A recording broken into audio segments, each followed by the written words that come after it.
혹시 한 번쯤 이런 생각을 해본 적이 있나요? 세상에서 가장 사랑받는 인물 중 한 명의 마지막 안식처가 거의 30년 만에 다시 열리게 된다면 어떤 새롭게 해석된 비밀들이 밝혀질 수 있을지 말입니다. 오늘 우리는 지금까지 우리가 다이애나 왕세자의 삶과 죽음에 대해 믿어왔던 모든 것을 근본적으로 바꿀 수도 있는 하나의 기념비적인 발견을 들여다봅니다. 논란이 많은 공식 보고서들부터 다이애나의 가장 깊은 두려움을 드러낼지도 모르는 숨겨진 메모에 이르기까지 이 이야기는 매 순간 예상치 못한 반전을 선사합니다. 그러니 저와 함께 해주세요.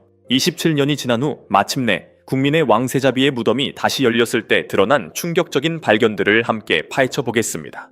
그 운명적인 날을 기억하는 사람들에게 1997년 8월 30일 파리에서 발생한 교통사고로 다이애나 왕세자가 사망했다는 소식은 전 세계를 멈춰 세웠습니다. 전 세계의 사람들은 충격에 빠졌고 눈물과 믿기지 않는 마음으로 겨우 36세였던 이 상징적인 인물이 비극적인 상황 속에서 생을 마감했다는 사실을 받아들여야 했습니다. 그 자동차 사고로 연인이었던 도디 파에드와 운전기사 앙리 폴 또한 목숨을 잃었으며 수많은 의문만을 남겼습니다. 사건 직후 공식 발표에 따르면 파파라치의 집요한 추격, 과속, 그리고 가능성 있는 음주가 이 비극의 원인으로 지목되었습니다. 그러나 많은 사람들에게는 무언가 석연치 않았습니다. 음모론은 빠르게 퍼져나갔고 왕실의 개입 가능성부터 정부 차원의 조직적인 음모에 이르기까지 온갖 추측이 난무했습니다. 이후 수십 년 동안 다이애나를 애도하는 이들 중 일부는 이러한 이론에 매달렸고 또 다른 이들은 왕세자비의 살아있는 기억에 집중하기로 선택했습니다. 그럼에도 불구하고 의문은 사라지지 않았습니다. 과연 모든 공식 보고서는 정확했을까요? 아니면 아직 밝혀지지 않은 더 깊은 진실이 존재하는 걸까요? 그리고 27년이 흐른 지금 다이애나의 무덤을 다시 열지도 모른다는 소문이 돌기 시작했습니다. 그 발상은 무례하고 치매적인 것처럼 보였습니다.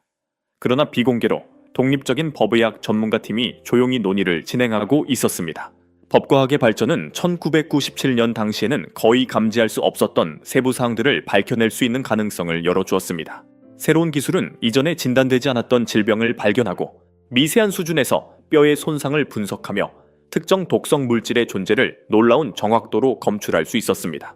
또한 초기 의료 보고서에 존재하던 모순과 어딘가 맞지 않았던 작은 디테일들이 재검토되었습니다.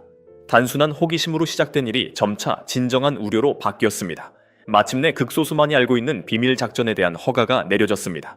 이 팀은 철저한 방법론과 역사적 인물에 대한 깊은 존중으로 유명한 세계적인 법의학 인류학자 아멜리아 카버 박사가 이끌었습니다. 많은 이들이 다이애나의 유해를 건드리는 행위를 섬뜩하게 여겼지만 카버 박사는 국민의 왕세자비의 존엄성을 지키기 위해 최대한의 주의를 기울일 것이라고 강조했습니다. 그녀는 소수의 기자들에게 자신들의 우선순위는 선정적인 헤드라인이 아니라 과학적 정직성과 진실에 대한 탐구, 그리고 다이애나의 유산을 명확히 함으로써 그녀를 기리는 것이라고 밝혔습니다. 모두의 머릿속에 떠오른 질문은 이것이었습니다. 그들은 과연 무엇을 발견하길 바랐을까요? 아니면 더 정확히 말해 이런 침습적인 절차를 정당화할 만큼 무엇이 숨겨져 있다고 의심했을까요? 무덤을 여는 날이 다가오자 공기에는 긴장감이 감돌았습니다. 무덤은 관광객과 외부의 시선을 피해 스펜서 가문의 사유지 안에 있는 개인 섬에 위치해 있었습니다. 무덤을 여는 물리적인 과정은 세심하면서도 엄숙했습니다. 무단 침입과 촬영을 막기 위한 보안 조치는 극도로 엄격했습니다. 현장에 있던 소수의 사람들은 무거운 성문이 열리는 순간을 마치 현실이 아닌 초현실적인 경험 같았다고 회상했습니다. 깊은 침묵이 현장에 있던 전문가들과 관찰자들 위로 내려앉았습니다. 마치 시간이 멈춘 신성한 영역에 발을 들여놓은 듯한 느낌이었습니다. 역사 그 자체와 마주하는 기묘한 순간이었습니다. 무덤 내부에서 다이애나의 유해는 나부로 앙감을 댄 관 속에 안치되어 있었습니다. 이는 원래 전통적 이유와 보호 목적에서 선택된 것이었지만 이제 그 납층은 예상치 못한 과학적 역할을 하게 되었습니다. 시신은 일반적인 관에 묻혔을 경우보다 훨씬 더 잘 보존된 상태였습니다. 이는 최신 독성학 분석부터 뼈 골절을 정밀 영상으로 확인하는 고급 영상 진단에 이르기까지 새로운 검사들을 수행할 수 있음을 의미했습니다. 법의학팀은 자신들이 발견하게 될 것이 오래된 소문의 종지부를 찍을지 아니면 전혀 새로운 추측의 물결을 불러일으킬지를 알고 있었기에 숨을 죽인 채 신중하게 작업을 시작했습니다. 첫 번째 중요한 발견은 다이애나의 골 손상을 예비적으로 검사하는 과정에서 나타났습니다. 공식 보고서에는 골절과 내부 출혈이 기록되어 있었으며 모두 고속 자동차 사고와 일치하는 것으로 설명되어 있습니다. 이러한 내용은 다시 확인되었지만 일부 골절의 이상한 양상이 팀의 주의를 끌었습니다. 미세한 균열들이 추가적인 복잡성을 암시하고 있었습니다. 이는 기존의 기저질환이 부상을 악화시켰거나 혹은 더 신비로운 어떤 요인이 작용했을 가능성을 제기했습니다. 물론 이 정도 속도의 자동차 사고는 치명적인 손상을 초래할 수 있지만 관찰된 패턴은 일반적인 충돌에서 나타나는 징후와는 다소 달랐습니다. 이 발견은 또 다른 긴급한 질문들을 불러일으켰습니다. 다이애나에게 이전까지 발견되지 않았던 질병이 있어 중상을 입기 쉬운 상태였을 가능성이 있을까요? 만약 그렇다면 조기 진단이 그녀의 생명을 구할 수 있었을지도 모릅니다. 이러한 세부 사항들이 언론에 조금씩 흘러나오자 대중의 호기심은 폭발적으로 증가했습니다. 기자들은 이 새로운 의학적 관점을 붙잡고 각종 추측을 쏟아냈습니다. 만약 다이애나가 이런 질병을 알고 있었다면 그 치명적인 밤에 더 조심했거나 특별한 의료 지원을 요청했을지도 모른다는 것입니다. 그러나 공식 조사팀은 성급한 논평을 거부하며 조직 샘플을 더 발전된 실험실에서 분석해 기저질환이 사고 이후 급격한 상태 악화에 기여했는지 확인해야 한다고 밝혔습니다. 하지만 이러한 검사들이 최종적인 답을 내놓기도 전에 또 하나의 충격적인 미스터리가 신문 일면을 장식했습니다. 관 속에 함께 넣어진 개인 소지품들을 조사하던 중 수사관들은 작고 겉보기에는 중요해 보이지 않는 보석함 하나를 발견했습니다. 정교하게 만들어졌지만 소박한 외관만으로는 그 안의 내용이 얼마나 중요한지 짐작할 수 없었습니다. 그 안에는 단 하나의 접힌 종이 한 장이 들어있었습니다. 수년 동안 다이애나가 비밀 편지나 일기를 남겼다는 소문이 끊이지 않았습니다. 그것이 자신이 겪은 위협에 대비한 보험이었든 아니면 그녀의 심리 상태를 보여주는 마지막 기록이었든 말입니다. 그 외로운 종이 한 장이 바로 그 소문의 실체일 수도 있었습니다. 정돈되고 분명히 다이애나의 것으로 보이는 필체로 쓰인 이 메모는 전해지는 바에 따르면 깊은 불안과 고립감을 담고 있었습니다. 정확한 문구는 비공개로 유지되고 있지만 수사에 정통한 소식통들은 다이애나가 자신의 운명에 대해 점점 더 강한 예감을 갖고 있었음을 암시하는 충격적인 메시지라고 전했습니다. 그녀는 마치 통제할 수 없는 힘들이 자신을 향해 다가오고 있음을 인식하며 재앙을 예견하는 듯했습니다. 생전에 다이애나가 스스로를 피침당하고 위협받고 있다고 공개적으로 말해왔다는 점을 고려하면 이 메모는 그녀가 임박한 위험을 두려워하고 있었음을 뒷받침하는 것으로 보입니다. 과연 그녀는 자신의 생명이 위험에 처해 있다는 구체적인 정보를 갖고 있었던 것일까요? 아니면 세계적인 명성과 끊임없는 언론의 괴롭힘이 만들어낸 전반적인 취약감의 표현이었을까요? 그 편지 외에도 두 개의 다른 물건이 다이애나의 마지막 몇 달을 감정적으로 들여다볼 수 있는 단서를 제공했습니다. 첫 번째는 그녀의 아들 윌리엄과 해리의 사진이 들어있는 금메달이었습니다. 헌신적인 어머니가 죽음 이후에도 자녀들을 가까이 두고 싶어 하는 마음은 놀라운 일이 아니지만 이 두 어린 왕자가 어머니의 따뜻한 존재 없이 자라야 했다는 가슴 아픈 현실을 더욱 부각시켰습니다. 두 번째 물건은 작은 수정으로 만들어진 부적이었고 그 위에는 몇 개의 단어가 새겨져 있었습니다. 짧은 문장이었지만 이 맥락 속에서는 막대한 의미를 지니고 있었습니다. 다이애나는 파파라치의 끊임없는 괴롭힘, 궁정 내 음모, 그리고 개인적인 갈등 속에서도 연민과 끈기, 그리고 낙관을 잃지 않는 능력으로 잘 알려져 있었습니다. 그 부적은 마치 개인적인 만트라처럼 시련을 극복하려는 그녀의 결의를 눈에 보이는 형태로 상징하고 있었습니다.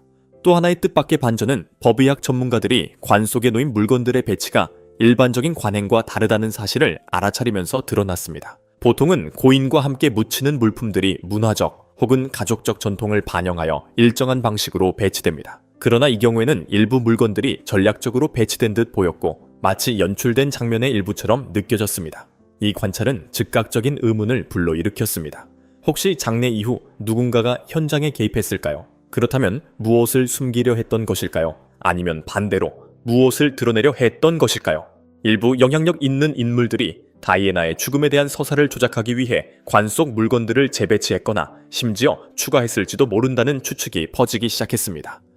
군주제는 역사적으로 가족 문제에 대해 매우 신중하고 비밀스러운 태도를 보여왔습니다. 그렇기에 관 속에 비밀스러운 변경이 이루어졌다는 생각은 무언가를 은폐하려는 의도이거나 혹은 훗날 무덤이 다시 열릴 경우를 대비해 여론을 통제하려는 시도로 해석될 수 있습니다. 이러한 발견들의 세부 내용이 공개되자 오래전부터 잠들어 있던 음모론들이 강하게 되살아났습니다. 수년 동안 많은 사람들은 다이애나의 죽음이 사고가 아니라 왕실이 통제할 수 없게 된 인물을 제거하기 위해 벌인 암살이었다고 주장해왔습니다. 다른 이들은 이 비극이 사후에 조작되어 결코 세상에 알려져서는 안 될 특정 사실들을 숨겨줬다고 믿습니다. 이제 무덤 재개봉과 새로운 수사 정황으로 인해 이러한 이론들은 다시 한번 힘을 얻게 되었습니다. 한편 버킹엄 궁의 공식 성명은 눈에 띄게 모호했습니다. 짧은 발표문은 조사팀의 노력을 인정하고 다이애나의 기억을 존중하겠다는 뜻을 강조했을 뿐 추가적인 정보는 제공하지 않았습니다. 이러한 거의 완전한 침묵은 더 많은 소문을 부추겼고 왕실 관측통들은 숨길 것이 없다면 왜 이렇게까지 조심스러운 태도를 보이는지 의문을 제기했습니다. 일부 전문가들은 이러한 발전들이 곧바로 음모의 증거를 의미하지는 않는다고 경고합니다. 다이애나의 부상에서 발견된 이상 징후 역시 혼란스러운 사고의 결과일 수 있다는 것입니다. 또한 그녀가 남긴 두려움의 표현 역시 문자 그대로의 예언이 아니라 스포트라이트 속에서 살아온 고단한 삶이 낳은 전반적인 정서적 고통의 반영일 가능성이 큽니다. 관 속 물건들의 재배치 역시 원래의 장례 과정에서 고인을 보다 개인적으로 기리기 위한 다소 서툰 시도였을 수도 있습니다. 실제로 일부 법의학 분석은 다이애나가 사망 당시 임신 중이었다는 소문과 같은 가장 극단적인 주장들을 반박했습니다. 조사 결과 그녀의 몸에서는 독극물이나 기타 사전 계획을 시사하는 의심스러운 물질의 흔적도 발견되지 않았습니다. 그럼에도 불구하고 하나의 질문에 대한 답이 나오는 듯하면 또 다른 질문이 떠오르며 이 거대한 미스터리는 계속해서 유지되고 있습니다. 그럼에도 불구하고 다이애나의 자선가이자 인도주의자로서의 유산은 여전히 살아있습니다. 그녀는 종종 주변부로 밀려났던 데이들을 지지했으며 자신의 지위를 활용해 HIV 및 에이즈 감염인에 대한 낙인, 그리고 전쟁으로 황폐해진 지역에서 지뢰가 초래하는 파괴적인 영향과 같은 문제들에 대한 인식을 높였습니다. 민감하고 논란이 되는 주제들까지도 기꺼이 다루려는 그녀의 태도는 전통적인 왕실 인물들과 그녀를 뚜렷이 구별짓는 요소였습니다. 그녀는 영국 왕실의 대중적 이미지를 변화시켰고 취약함과 공감이 경직된 형식미보다 훨씬 더 깊이 사람들의 마음을 움직일 수 있음을 증명했습니다. 여러 면에서 그녀의 이른 죽음은 너무 일찍 세상을 떠난 연민의 아이콘이라는 이미지를 더욱 강화했습니다. 그녀의 죽음에 대한 새로운 이론들이 떠돌기 시작하는 지금 어떤 비밀이 여전히 남아있든 간에 그녀가 실제로 행했던 선한 일들에 주목하는 것이 무엇보다 중요합니다. 다이애나의 진정성 있는 친절함과 소외된 공동체를 향한 헌신은 그녀의 지속적인 이야기의 핵심으로 남아있습니다. 동시에 우리는 이 새로운 정황들이 근본적인 논쟁을 다시 불러일으킨다는 사실도 외면할 수 없습니다. 다이애나의 죽음은 무책임한 운전과 파파라치의 집요한 추격이 초래한 명백한 비극이었을까요? 아니면 실제로 어쩌면 강력한 기관 내부에서조차 그녀를 침묵시키거나 신뢰를 떨어뜨리려 했던 세력이 존재했을까요?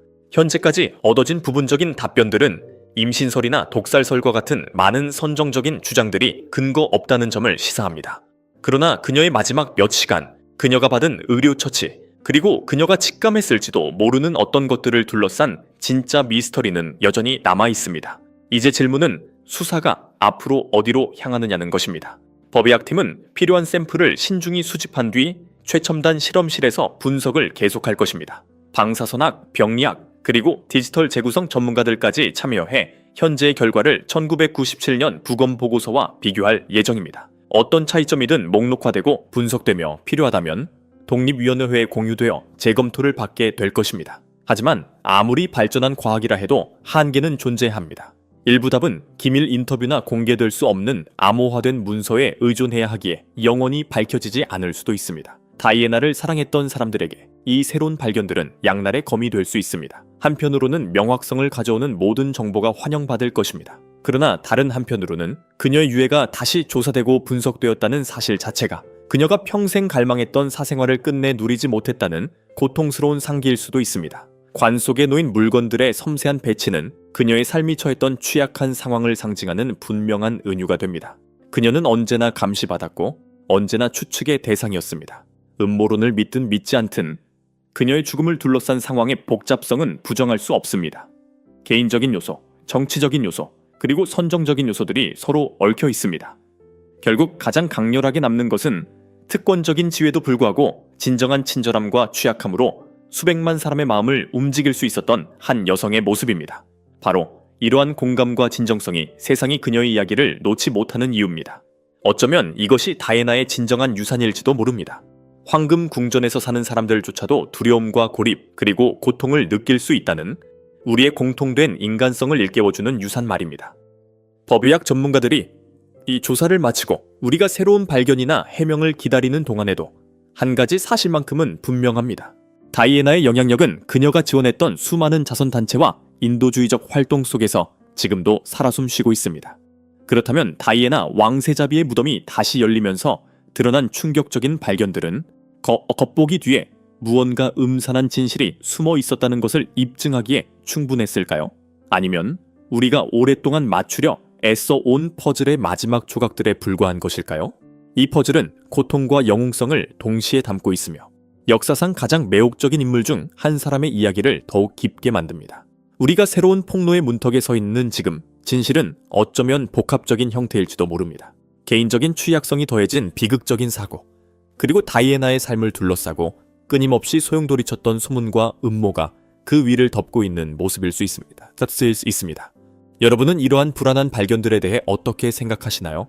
우리에게 알려진 것보다 더 많은 이야기가 숨어 있다고 보시나요? 아니면 세월이 흐르며 음모론에 의해 과장된 단순한 비극적 사고였다고 생각하시나요? 여러분의 의견을 댓글로 남겨주세요. 이 이야기가 흥미롭거나 도발적이라고 느끼셨다면 좋아요를 누르고 더 많은 조사와 세계에서 가장 오래 남는 미스터리에 대한 이야기를 위해 제 채널을 구독해주세요. 공유하고 댓글을 남기고 알림종을 켜서 다음 에피소드를 놓치지 마세요. 시청해주셔서 감사합니다. 그때까지 건강히 지내시고 진정으로 중요한 질문들을 던지는 일을 절대 멈추지 마세요.